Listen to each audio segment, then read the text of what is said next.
My friend, this might be the most important 2 minutes of your life. Please don't scroll, don't skip, because if you've ever waited on God, if you've ever felt forgotten, this story is for you. Let me share something my aunt once told me, something that stayed with me for years. There was a woman she worked with, a teacher at the local school. For confidentiality, I'll call her Esther. Esther was the kind of woman who never missed a prayer meeting, never lost her smile, even when life gave her every reason to. But there was one thing, one burden she carried silently for years. She wanted a child. More than anything, she and her husband had tried everything. Doctors, clinics, fasting, endless nights of tears on the pillow, but nothing. Year after year, the same report. I'm sorry, there's no change. And every time someone else announced a pregnancy, she would clap with them, smile but go home and cry alone. For 7 years, she prayed. 7 long years. And then one Sunday evening, no different from any other, she stood up during a small prayer gathering and said something no one expected. Even if I never hold my own child, God is still good. I trust Him.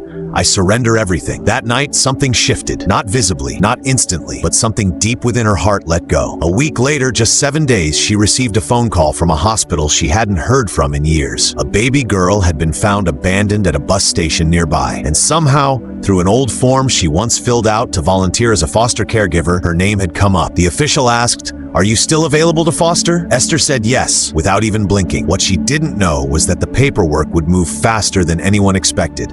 Within 24 hours, the baby was in her arms, and not long after, she legally became her daughter. 7 years of prayer, 7 years of silence, and in just one night, God rewrote the entire story. When I heard that, I froze, because maybe you've been praying too, for a breakthrough, a job, a child, healing, direction, peace, and maybe like Esther, you're wondering, did God forget me? But hear this clearly.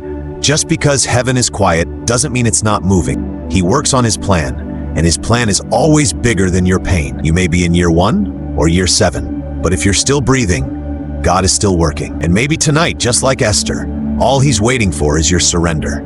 He's not asking you to be perfect. He's not demanding you understand everything. He's just asking, will you trust me? Even when it hurts. Say it now, Lord, I've waited, I've cried, but I won't give up. I still believe. Because the answer may not take another year. It may only take one night. So don't give up in the silence. Don't walk away in the waiting. The breakthrough may already be on the way. If this message touched you, share it. Let someone else know. God hasn't forgotten them either. Until then, stay faithful because He's never late. And when He moves, it'll make every year worth it.